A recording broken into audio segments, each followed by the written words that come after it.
এই তিনটি দলই দেখা করলো প্রধান উপদেষ্টার সাথে।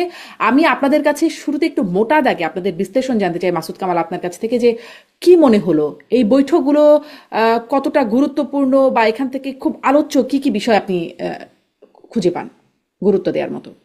দেখেন, আমাদের দেশে না, গ্রাম দেশে একটা মানে প্রবাদ আছে আর কি, খুবই কথ্য প্রবাদ, যে যা কিছুই করবো আমরা আর মামুরা।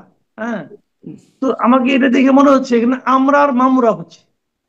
মানে ইউনূস সাহেব বলতেছেন উনি একটা অসাধারণ ইতিহাসের শ্রেষ্ঠ নির্বাচন উপহার দিবেন।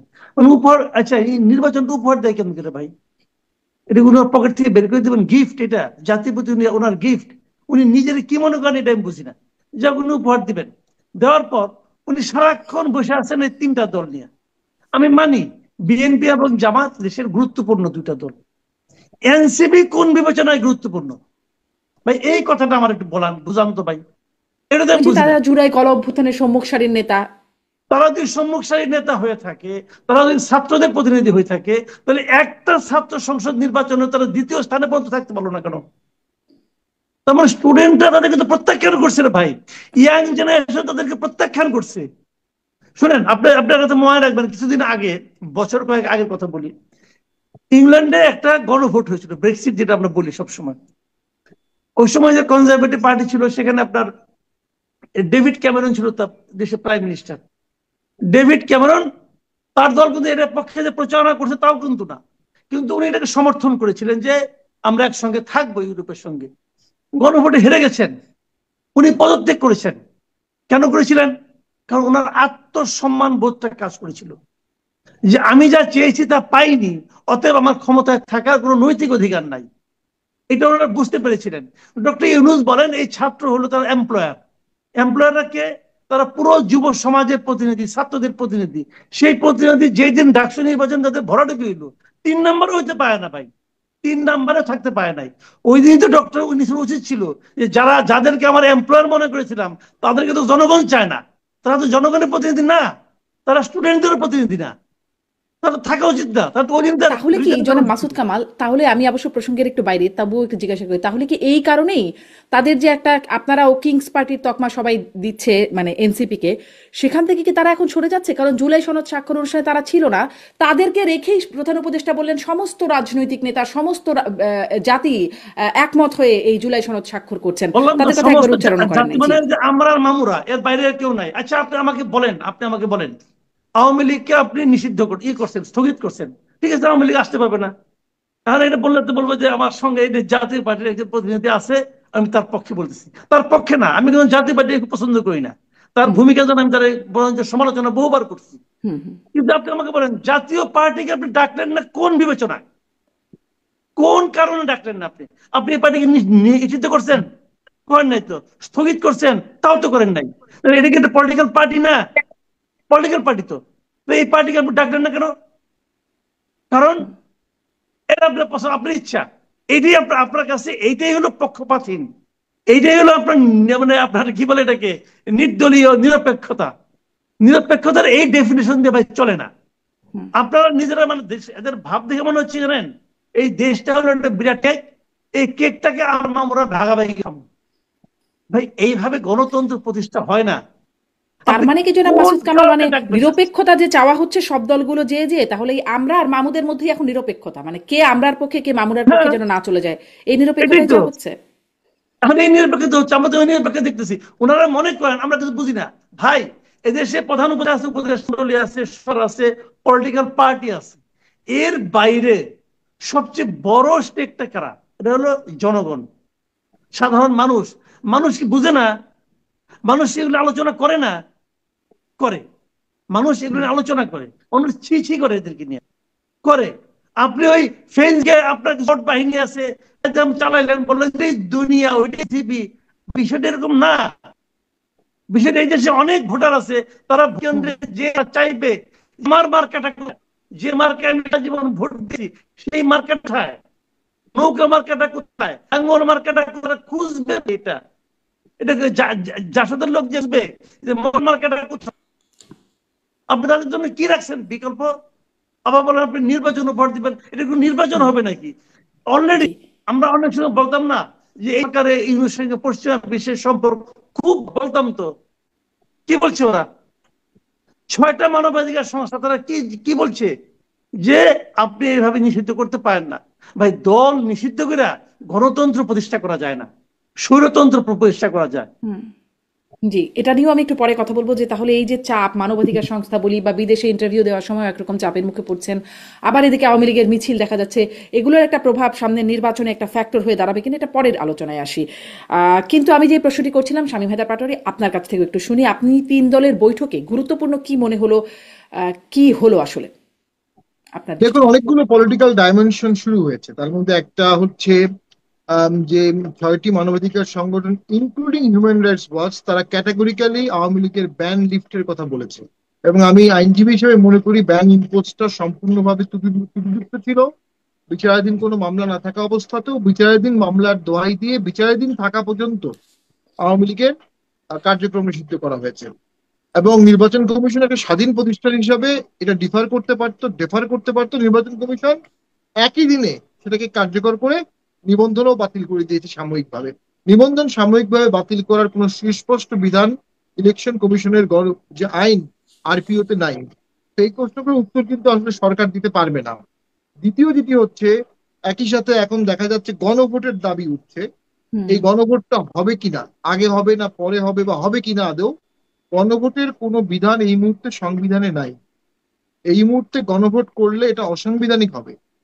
এর আগে এরশাদ স্যারের সময় গণভোটের বিধানের ব্যতিক্রম গণভোট হয়েছে, ওনারা এটা পরে পার্লামেন্টে রেটিফাই করেছে। জিয়াউর রহমানের সময় হয়েছে, তখন ওটা কালচার ছিল, তখন ওটা ভ্যালিড ছিল যে মার্শাল ল হতো, মার্শাল ল অ্যাডমিনিস্ট্রেটর কিছুদিন পর গণভোট করতো, কিছুদিন পর দল করতো, সে দলটা আবার ভোটে ক্ষমতায় আসবে। এই সিকুয়েন্সটা ছিল। এবং সেখানে সেই গণভোটে কিন্তু আরেকটা কথা বলা হতো, পরবর্তী ইলেকশন পর্যন্ত এই সরকারকে আহ, দেশ চালানোর ক্ষমতা দেওয়া হলো।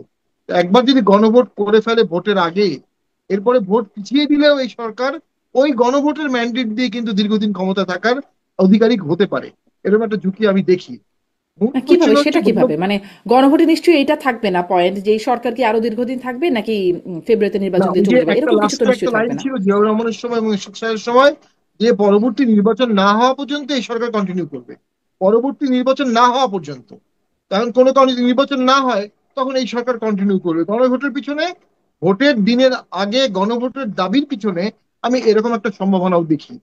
এর সাথে যুক্ত হয়েছে ডেফিনেটলি সেনা সদস্যদের আজকে আইসিসি ট্রাইব্যুনালে তারা উপস্থিত হয়েছে। তারা আইনের প্রতি শ্রদ্ধাশীল, ওয়ারেন্টের প্রতি শ্রদ্ধাশীল থেকে এসেছেন। আমি মনে করি এটা একটা ভালো দিক। তবে এটার কারণে অবশ্যই সেনাবাহিনীতে মিশ্র প্রক্রিয়া হবে। এবং হুম। সেনাবাহিনী, এই মিশ্র প্রক্রিয়ার সেনাবাহিনী দেশের সার্বিক নিরাপত্তা, সার্বিক মব প্রতিরোধ এবং সামনের ভোটে ফুল সাপোর্ট দিতে পারবে কিনা, কতটুকু দিবে, এই সমস্ত বিষয় বিবেচনা আছে। তো আমি মনে করি সবগুলো বিষয় নিয়ে ডক্টর ইউনূস স্যার যেটা করেন, কিছু হলেই সবাইকে ডেকে তার স্ট্রেংথ দেখান। এবং স্ট্রেংথ তার ব্র্যাকেট বলতে স্ট্রেংথ, তার স্ট্রেংথের জায়গাটা কিছু দলের মধ্যে ঘুরপাক খাচ্ছে, উনি সেখানেই আছেন। উনি সার্বজনীন হতে চাননি, ওনার সার্বজনীন হওয়ার প্রয়োজন নাই। উনি এই কটি দল নিয়েই চলছেন এবং তার ঐক্য প্রক্রিয়া, যে ঐক্য প্রক্রিয়া তিনি অসাধারণ বলেছে। বর্বর থেকে আমরা সিভিল হচ্ছি, আগে বর্বর ছিলাম, এখন সভ্য হলাম। এই সভ্য প্রক্রিয়ায় 30টি নিবন্ধিত দল অংশগ্রহণ করেনি, নেওয়া হয়নি, 23টি দল স্বাক্ষর করেছে। তাহলে আপনি কোন পাল্লাটা ভারী করে ফেললেন? এবং জিল্লুর রহমান, আমাদের তৃতীয় মাত্রার নাম করা সাংবাদিক, যার জুলাই আন্দোলনে ব্যাপক ভূমিকা ছিল, মাসুদ কামাল ভাইয়ের জুলাই আন্দোলনে ব্যাপক ভূমিকা ছিল। রক্ত দেয়াই তো আন্দোলন না, কথা দিয়েও ব্যাপক আন্দোলন করা যায়, কন্ট্রিবিউট করা যায়। জিল্লুর সাহেব বলেছেন যে এটা নাটক, আমি নাটক দেখতে যাব না, স্পষ্ট করে ফেসবুক পোস্ট দিয়ে হুম। বলেছেন। মাসুদ জিনিসটা কামালও কি সার্বজনীন সম্ভবত হতে পারতো। অশ্বডিম্ব বলেছেন, আমি যদি ভুল না করি, বলেছেন কি নাকি আমি আসলে মিলিয়ে ফেলছি? অশ্বডিম্ব বলেনি, উনি বলছে এই নাটক হচ্ছে, এই নাটকটি আমরা হ্যাঁ পরে অশ্বডিম্ব আমি বলেছেন। মাসুদ তো কামাল ওই যে যে জিনিসটি সার্বজনীন হলো না, সেই জিনিসটা টেকসই হবে কিভাবে? এটা পক্ষের হয়ে গেল, এক পক্ষের হয়ে গেল। উনি পক্ষ করে ফেললেন, ভাগ করে ফেললেন, দুটো ভাগ করে দিলেন নিজেই। এর হুম। সাথে আমি দেখা করব, অমুক দলের সাথে দেখা করব না, অমুকদেরকে ডাকবো, অমুকদেরকে ডাকবো না। তার মানে এটা হচ্ছে সম্পূর্ণরূপে পিক এন্ড চুজ, স্বেচ্ছাধীন। এবং এটাকেই স্বৈরাচারী আচরণ বলে। আপনি যখন কোনো ফ্রেম রুলস এর বাইরে শুধুমাত্র নিজের ইচ্ছা মাফিক ডিসিশন গুলো নিবেন, বাস্তবায়ন করবেন, সেটাই এক ধরনের স্বৈরাচারী আচরণ অবশ্যই বলা যাবে। এক্ষেত্রে তার সবচেয়ে শক্তিশালী হ্যান্ড জামাত, কোনো সন্দেহ নেই। বিএনপির সাথে তিনি টানাপোড়েন রেখে আবার ঠিক করেন, আবার টানাপোড়েন করেন, আবার ঠিক করেন, কিন্তু তার মেইন স্ট্রেংথের জায়গা ছিল জামাত এবং এনসিপি। এনসিপি ডাকসুতে সহ সমস্ত ছাত্র নির্বাচনে খারাপ করেছে, কারণ এনসিপির সাথে জামাতের গভীর রিলেশন ছিল। আছে এনসিপির অনেকে শিবির করতো, এরকম আমরা হুম। শুনি। একটু স্বাভাবিকভাবে একে একে আসি যে এনসিপি জামায়াতের এই টোন বদলে কেন কেন সম্পর্কের আগে যেই একটা গভীর সম্পর্ক সেখান থেকে এখন একদম ডান দিক কে বাপ আর কে প্রতারক সেই নিয়ে একটা আলোচনা চলছে, কেন এই অবস্থা চলে গেল সেটি একটু পরে আসি। কিন্তু মানে অনেকগুলো প্রসঙ্গই চলে আসছে এই কথার মধ্যে। একদম একটুখানি বলছিলেন যে আপনি জুলাই সনদের কথা, আসলে দেখছিলাম আমি 56টি নিবন্ধিত দল, তার মধ্যে এখন পর্যন্ত মনে হয় স্বাক্ষর করেছে 25টি দল, গণফোরাম পরবর্তীতে আবার স্বাক্ষর করেছে, কিন্তু তাতে প্রধান উপদেষ্টা দাবি করছেন সমস্ত রাজনৈতিক দল সমস্ত জাতি ঐক্যমত হয়ে স্বাক্ষর করেছেন। আমি একটু আজকের যে বৈঠক হলো সেটি নিয়ে আসি, জনাব মাসুদ কামাল। আমি দেখছিলাম যে এনসিপি গেল প্রথমে, পরে জামাত গেল, কিন্তু এটিকে আপনি বুঝতে পারেন বা কিছু তথ্য আছে জামাতের আমির কেন যাচ্ছেন না, জামাতের আমির কেন জুলাই সনদ স্বাক্ষর অনুষ্ঠানে গেলেন না, কেন আজকের বৈঠকে গেলেন না, সেটি কি বুঝতে পারেন? মানে তিনি খুব একটা যাচ্ছেন না কেন? যাচ্ছেন না, উনি মনে করছেন যে ওনার প্রতিদ্বন্দ্বিতা বিএনপিরও যিনি আপনার দলীয় প্রধান উনি যাচ্ছেন না, উনি অতএব তো উনি যেতে পারছেন না, উনি দেশের যাবো না। বাইরে, এরকম একটা কারণ আছে ওনার। উনি যাবেন না, উনি পাত্তা দেন না এটাকে। হতেই পারে, এটা এটা এটা অত মানে টেকনোলজি ডাকছে তাই আমাকে ওদের যাইতে হবে সেটা মনে করেন না। ডক্টর ইউনূসকে ওই মাপের leader, ওই মাপের মনে করেন না, যান নাই, কোনো সমস্যা নাই তো। বিষয়টা হলো কি, আপনাকে দেখেন এই যে এই বৈঠকটা নিয়ে আলোচনা করি। দেখেন কালকে বিগেল আজ দুটো দলগুলো, এই তিন দলের মধ্যে কমন কথাটা কি? একটা কমন কথা আছে, সেটা হলো তিন দল বলেছে যে উপদেষ্টাদের মধ্যে কেউ কেউ আছে হুম যারা পক্ষপাত দুষ্ট, এটা বলেছেন। বিএনপি বলেছেন, আজকে জামাতও বলেছে। আর নাহিদ ইসলাম মানে এনসিপি প্রধানমন্ত্রী আরো 2 দিন আগে বলেই রাখছেন যে এরা এতটাই পক্ষদুষ্ট যে এরা সেফ এক্সিটের জন্য পলিটিক্যাল লিডারদের সঙ্গে লিজো করছেন। বলছেন না? বলছেন। তাহলে কি একজন লিয়াজো কখন পালাইতে কখন চায়? যখন তার মধ্যে অনেক দুর্নীতির অভিযোগ, অনেক অন্যায়ের অভিযোগ তার মধ্যে আছে, সে নিজেও জানে, অতএব সে ভাবে যে আমাকে পালায়ন করাটাই এখন সবচেয়ে ভালো হবে, এবং সেই জন্য সে লাইন ঘাট খুঁজতেছে। এই তো। তাহলে ওনার উপদেষ্টার মধ্যে একাধিক ব্যক্তির অভিযোগ আছে, তিনটা দলেরই আছে। আর দলগুলিও তারা বলে আছে, কিন্তু নাম বলে না। হুম তার নামগুলি কে বাই করবে? পাবলিক। এই পলিটিক্যাল পার্টিগুলোকে পাবলিক কি মনে করে যে আমি একটা জিগজ্যাগ পাজল দিয়ে দিলাম আর পাবলিক হিসেবে সলভ। তোমার যদি মেরুদণ্ড থাকে তুমি নাম বলো কেন? লজ্জা পাও না পাও? কি পাও বলো? এই ধরনের মানে নপুংসক পার্টি আমাদের দেশের ক্ষমতা, আমাদের এটা সহ্য করতে হবে। আমি এই ধরনের মেরুদণ্ডহীন পলিটিক্যাল পছন্দ করি না। আপনি পারলে বলেন, পারলেন না আপনি বলেন, যখন জিজ্ঞাসা করেন কে, আপনারা বুঝে কেন আমি বুঝে নেবো? আমার কি শেখা? শেখা তো আপনার, অভিযোগ তো আপনি করছেন, আমি বুঝবো কেন? আপনি আমাকে বোঝান, আমাকে বোঝানো তো আপনার, সেটা আপনি পারবেন না। আবার পলিটিক্যাল পার্টি রাষ্ট্র ক্ষমতায় নেবেন, দেশ পরিবর্তন করবেন, নিজেদের ক্যারেক্টার পরিবর্তন করেন। তিনটা দলের কি অবস্থা আমি দেখতে, ধরে নিলাম আছে, যদি বলে আপনার তো নাম নাই, আমি তো বুঝতে পারছি তাকে বাদ দিব, তখন তারা কি বলতেই পারে আমার তো বোধ বুদ্ধি যাচ্ছে না, কার কথা বলতেছেন, কাজে আমি কারে বাদ দিইনি। তখন এইগুলি কি লোকগুলি কি বলবে? এই লোকগুলি হয়েছে জানেন চতুর, এই ধরনের চতুর্যের পরিচয় দিচ্ছে। এরা বলার চেষ্টা করছে পরে যাকে হারবে অথবা ঝামেলা করবে। আমি আগেই বলেছিলাম ওখানে কতগুলো সমস্যা আছে, সমাধান করলেন না কেন? তখন ডক্টর ইউনূস বলবে আপনি আগে ছিলেন সমস্যায়, কিন্তু সমস্যা কোথাও তো ভেয়ে দেন নাই, কাজে আমি খুঁজে পাই নাই। তাহলে কি এখন জনাব মাসুদ কামাল আপনি মনে করেন যে ডক্টর ইউনূস এখন আসলে কোনো ব্যবস্থা নেবেন না? মানে নিবেন সবাই না, বললেন, sure। আপত্তি জানালেন, কিন্তু কোনো ব্যবস্থা হবে না? আপনি শিওর ধরে রাখেন, কিচ্ছু করবে না উনি। উনি যদি করতো, ওনার যদি মধ্যে সেন্সটা কাজ করতো যে হুম বিতর্ক নিয়ে একজনের উপদেষ্টা হওয়া ঠিক না, তাহলে উনি কালকেই করতেন। দেখেন আমি একটা উদাহরণ দিই আপনাকে। সোমবার এই আসিফ বা সজীব ভুয়া ভেরিফাইড ফেসবুকে একটা তালিকা দিচ্ছে ভারত সঙ্গে কি কি চুক্তি ছিল, উনার সরকার এসে কোনটা কোনটা বাতিল করলো। 14টা চুক্তি দিছে, দিয়া 10টা বাতিল করছে, আর কয়েকটা স্থগিত, কয়েকটা পুনর্বিবেচনা, এভাবে উনি দিয়ে দিয়েছে তালিকাটা। উপরে আবার নিজে মন্তব্য করছে যে এই অন্তর্বর্তীকালীন সরকার আসার পর তারা গবেষণা করে দেখছে এগুলো বাদ দিছে। পরের দিন মানে 24 ঘন্টা যাওয়ার আগে তৌহিদ হোসেন পররাষ্ট্র উপদেষ্টা বলতেছে এগুলি না, অনেকগুলি 14টার মধ্যে অনেকগুলি চুক্তি যেগুলি এক্সিস্টই করে, চুক্তি নাই, করবেন কি আপনি? বলছে তাহলে কি হলো, আসিফ মাহমুদ সজীব ভুঁইয়া যাকে মিথ্যা বলার মাধ্যমে বিভ্রান্ত করার চেষ্টা করেছে, মিথ্যা বলার মাধ্যমে পুরো দেশকে উনি আমাদের পার্শ্ববর্তী একটা দেশের উপরে ব্যাপারে ক্ষিপ্ত করে তুলতে চেয়েছে। মিথ্যা বলার মাধ্যমে আওয়ামী লীগের বিরুদ্ধে পুরো দেশটাকে ক্ষিপ্ত করে তুলতেছে, এইটার অ্যাক্ট করার দরকার নাই। তো সেই মিথ্যা মিথ্যা কথা বললো, মানুষকে বিভ্রান্ত করার চেষ্টা করলো। ডক্টর ছিল তখন যে বাবা তো যোগ্য না, তুমি বাড়ি যাও, এবার বলতে পারছে? সে তো তাকেও ডরায় না। ডক্টর ডক্টর বলবে বুড়া মানুষ, সে মনে, আমার মনে হয় মাঝে মাঝে শান্ত নেয় দেখতে হবো, একটু ভুলে যায়, আসলে না শর্ট টার্ম। আমার মনে হয় হতে পারে বয়স জনিত কারণে ভুলে যায়। তো এই কারণে এগুলো হচ্ছে। আমি তো অজ্ঞ লোকে এনে দেশ দেওয়া হচ্ছে, দেশটাকে ডুবছে, জাস্ট ডুবিয়ে দিচ্ছে।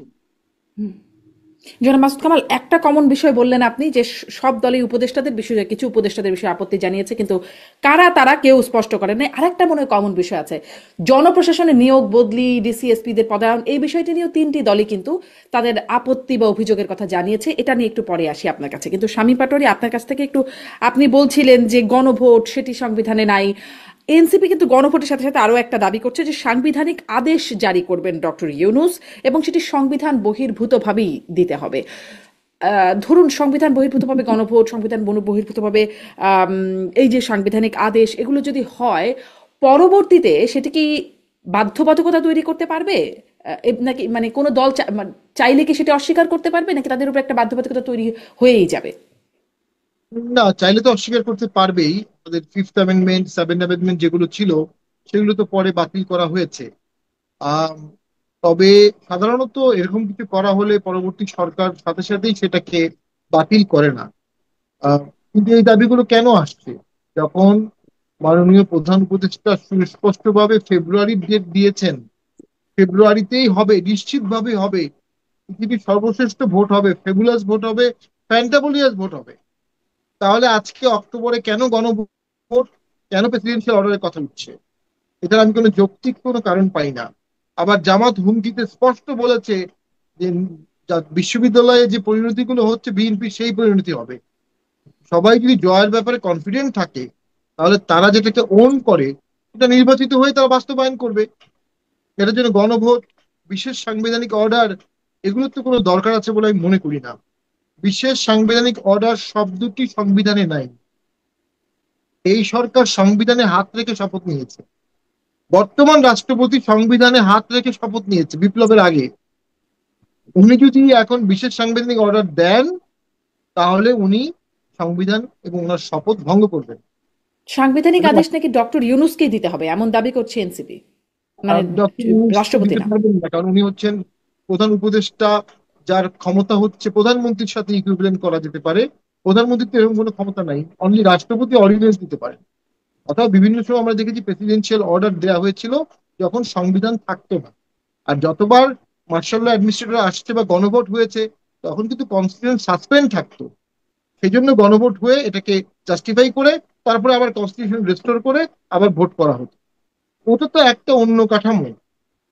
অবশ্যই doctor Yunus sir mister general chief martial law administrator না, নোবেল বিজয়ী একজন শান্তিকামী মানুষ। তিনি কেন মার্শাল লর আর্মি রেফারেন্স গুলোকে অ্যাডপ্ট করবেন? সেটা কোনো যৌক্তিক কারণ নাই। এটা হচ্ছে ঘোলাটে সৃষ্টি করা। পরিবেশ যত ঘোলাটে হবে, এনসিপির জন্য তত সুবিধা হবে। তারা এটাকে তাদের প্রলং করতে পারবে। তাদের এই যে ট্রান্সফার, তাদের এই যে বদলি বাণিজ্য, তাদের টেন্ডার, তাদের দুর্নীতিগুলো যেগুলো হচ্ছে, অভিযোগ উঠছে, তাদের এই সার্কিট হাউস ব্যবহার করা, তাদের এয়ারপোর্টে ভিআইপি ব্যবহার করা, এই জিনিসগুলো যতদিন অনিয়মতান্ত্রিক রাজনীতি চলবে তাদের জন্য সুবিধা হবে। যখন ভোট হবে, নির্বাচিত সরকার আসবে, তখন আস্তে আস্তে তাদের এই ক্ষমতাগুলো স্বাভাবিকভাবেই কমে আসবে। তারা এই জিনিসগুলো কমাতে চাচ্ছে না, এবং তাদের জুলাই সনদে সাইন না করা এটাও একটা এনার্কি সৃষ্টির পথ খোলা রাখা। কোনো কাস্টমাইজ বা কোনো কম্প্রোমাইজ ফর্মেটে তারা থাকবে না, এবং হুম তাদেরকে বিভিন্ন সময় বিভিন্ন ইস্যুতে ইউজ করা হবে, কখনো আওয়ামী লীগ ব্যান, কখনো জাতীয় পার্টি ব্যান, কখনো বিপক্ষ বিশিষ্ট আইনসভা, কখনো জুলাই সনদ। বাই দ্য ওয়ে, জুলাই সনদের দাবিও তারাই তুলেছিল। হুম জুলাই সনদের দাবি তারা টিএসসিতে আন্দোলন করেছে, ঢাকা ভার্সিটিতে আন্দোলন করেছে, আয় রাজু আয়, আগে আয় সবাই রাজুতে আয়। এখন তারা সেখানে স্বাক্ষর করলো না, ওন করলো না। ডক্টর ইউনূস উপস্থিত থাকা অবস্থায় তার নিয়োগকর্তারা ওইখানে সাইন করতে আসলো না। নিয়োগকর্তা পরিবর্তন হয়ে গেছে, এমনটা হতে পারে। অথবা পুরো জিনিসটাই করা হচ্ছে একটা পরিবর্তিত পরিস্থিতির পটভূমি রাখার জন্য, যে পরিবর্তিত পরিস্থিতিতে রাজনৈতিক অঙ্ক কষা হবে, রাজনৈতিক খেলা খেলা হবে, এবং হুম নিষ্ঠুর খেলা। এই সরকার জি কিন্তু, সরি, আমি লাইন শেষ করে দিচ্ছি। দেখুন, এই হুম সরকার আসার পরে জামাতের যারা, শিবিরের যারা শীর্ষ নেতা, যারা ডাকসুর ভিপি হলেন, যারা ডাকসুর জিএস হলেন, বা অন্যান্য সব জায়গায়, তারা কেউ কিন্তু উপদেষ্টা হলো না, তারা কেউ কিন্তু বিপ্লবের ফ্রন্টে গেল না। অথচ বিপ্লবের মাস্টার মাইন্ড বললে তারাই। বিপ্লবের যারা ফ্রন্টে গেল, তারা পচে গলে দুর্গন্ধময় রাজনীতির পথে সূত্রপাত শুরু করলো। জামাত খুব সযত্নে ক্রিশ্চিয়ান নানদের মতো চেষ্টি রক্ষা করেছে তাদের নেতাকর্মীদের। তারা এই বিতর্কিত জায়গায় তাদেরকে যেতে দেয়নি, যেটার ফল তারা ডাকসুতে পেয়েছে, সামনেও কিছুটা পাবে। আর এরা এক্সপোজ হয়ে, উপদেষ্টা হয়ে, হুমকি দিয়ে, মারামারি করে, কাটাকাটি করে তারা নিজেদের ইমেজ নষ্ট করে ফেলেছে, এবং তারা নিরাপত্তাহীনতাও ভোগে। গোপালগঞ্জে তাদেরকে সেনাবাহিনী নিয়ে এসেছে। তো আমি মনে করি এই সম্ভাবনাময় এনসিপি সম্ভাবনা সৃষ্টির আগেই শেষ করে ফেলেছে। জি এখন এই হুম বিএনপি, শেষ করে দিচ্ছে এক লাইন, বিএনপি জি জি জামাত যদি যৌথভাবে তাদেরকে উদ্ধার না করে, তাদের ইলেকট্রাল পলিটিক্সে উদ্ধার হওয়ার কোনো গতি নাই। হুম তারা এই সমস্ত এনার্কি, এই সমস্ত নেগেটিভিটি করছে। এক, যতদিন এটা প্রলংড হবে তারা এই সুবিধাটা ভোগ করবে, অথবা বিএনপি এবং জামাত যৌথভাবে তাদেরকে যেন সংসদীয় রাজনীতিতে বসিয়ে দেয় একটা অংশকে। যৌথভাবে কেন উদ্ধার করবে, এটাও একটা প্রশ্ন। এবং কে আসলে উদ্ধার করবে, কার দিকে কে যাচ্ছে, আমি নিয়োগকর্তা পরিবর্তন হয়ে গেল কিনা মাসুদ কামাল, এই প্রশ্নটা একটু, অঙ্কগুলো পরিবর্তন হয়ে গেল কিনা, যেটির কথা বলছিলাম। আসলেই তো জামাত আর এনসিপির মধ্যে যেই সখ্যতা, বন্ধুতা ছিল, সেটা এখন একরকম বাপ আর প্রতারক, কে বাপ কে প্রতারক, এই নিয়ে একটা মুখোমুখি অবস্থানে চলে গেছে। বেশ অসৌজন্যমূলকই বলা বলা হচ্ছে এই রাজনীতিতে। আপনি এটা নিয়েও একটু শুনতে চাইবো, কেন এই টোন পরিবর্তন হইলো। এবং তার আগে একটু ওটাকে একটু বলবেন যে আরেকটা কমন পয়েন্ট যেটি জনপ্রশাসন, সেটি নিয়েও তিন পক্ষই আপত্তি জানিয়ে এসেছে। ডক্টর ইউনূস বলেছেন এখন থেকে তিনি নিজে দেখবেন এই জনপ্রশাসনের বদলি নিয়োগের বিষয়টা, বিএনপিকে এটি আশ্বস্ত করেছেন। তিনি যে নির্দলীয়ভাবে দেখতে পারবেন, মানে পক্ষপাতহীনভাবে কাজ করতে পারবেন, তার নিশ্চয়তা কি আমরা সবাই পাচ্ছি? দেখেন, বলেননি নিশ্চিত, আমার মানে একটু এই জনপ্রশাসন বিষয়ক দেশটা এই মহলে কার আন্ডারে? ওনার আন্ডারে। এটা ওনার আন্ডারে। এটা শুরুতে ছিল আলী আলী মাহমুদের আন্ডারে, হয়তো ওনাকে সরিয়ে দেওয়া হয়েছে,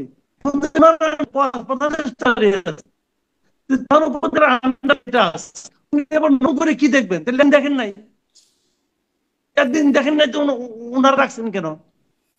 বিষয়টা কি রে ভাই? মানে এইগুলো যেমন কি ওই ছেলে লোক কথাবার্তা,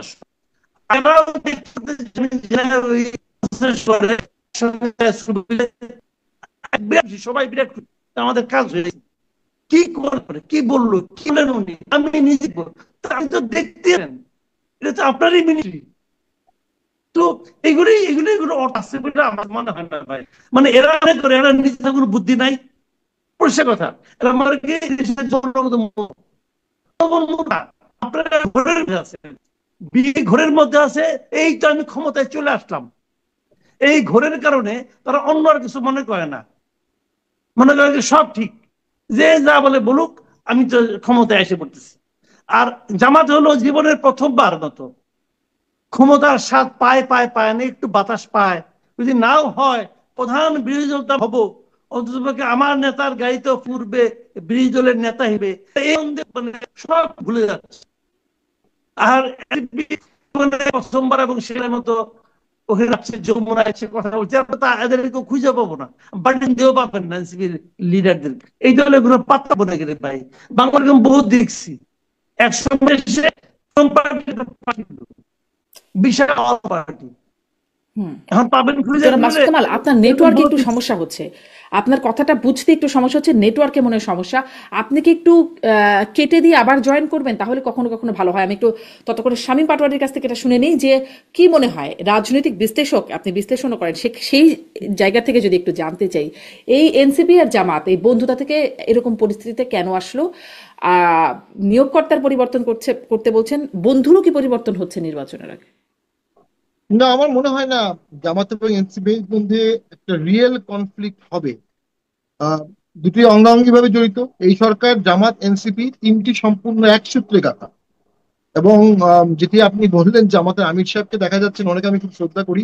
এটা হতে পারে উনি এনসিপির সাথে কিছুটা সংহতি রেখেই উম, অনুপস্থিত আছেন, এমনটা হতে পারে, হুম। নাও হতে পারে। তো আমরা মনে করি মোটা দাগে দেশের সর্বনাশের দিকে যাচ্ছে। মোটা দাগে পুলিশ ধ্বংস হয়ে গেছে, পুলিশ ডিমোরালাইজড হয়ে গেছে, অ্যাডমিনিস্ট্রেশন এলোমেলো হয়ে গেছে। আর সেনাবাহিনীতেও একটা মিশ্র প্রতিক্রিয়া দেখা যাবে।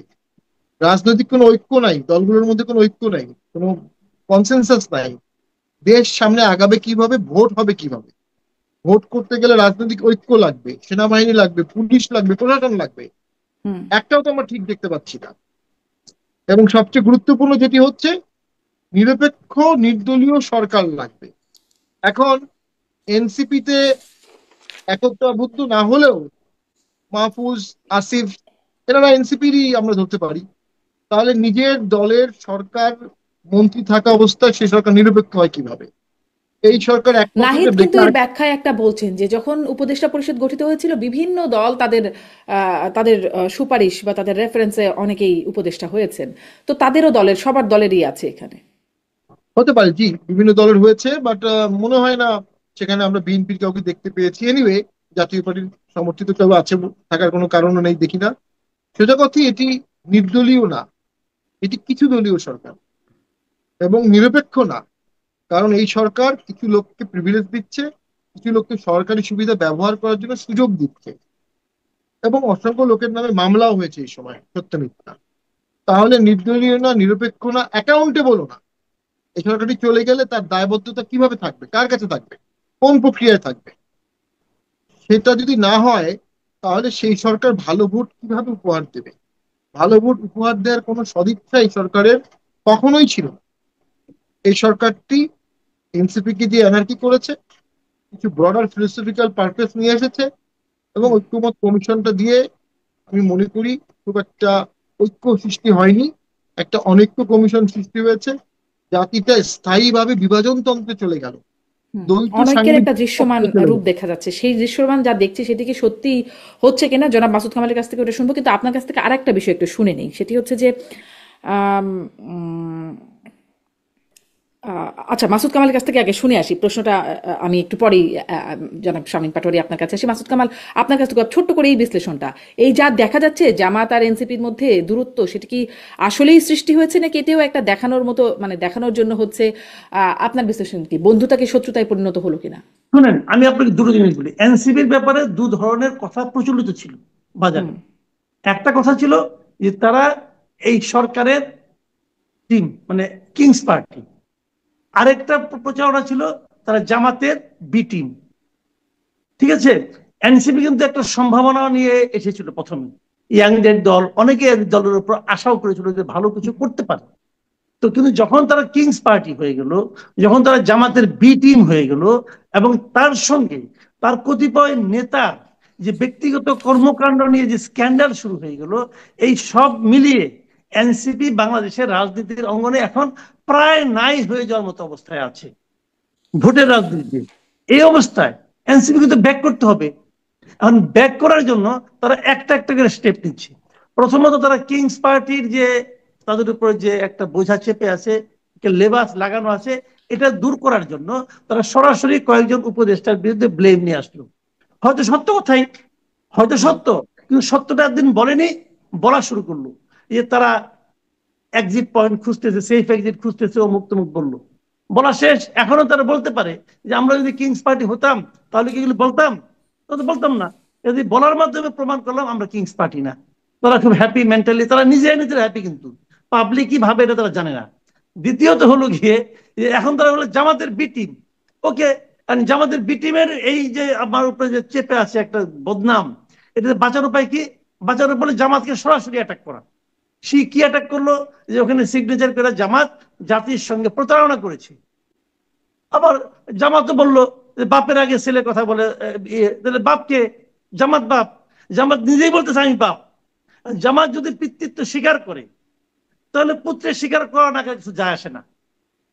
যদি জামাত স্বীকার না করতো তাহলে হয়তো পিতৃত্বের আলোচনা করতাম যে এই সন্তানের বাপকে, কিন্তু এখন তো ওটা বলা যাবে না, বাপ নিজেই বলছে যে আমি বাপ। তাহলে এখন বি টিমের কত ওনারা চেষ্টা করতেছেন জামাতকে ত্যাগ করার জন্য, জামাত বি টিম না বলার চেষ্টা করতেছেন, কিন্তু ওটা খুব একটা সুবিধা হচ্ছে না, দুইটার কোনোটাই সুবিধা হচ্ছে না।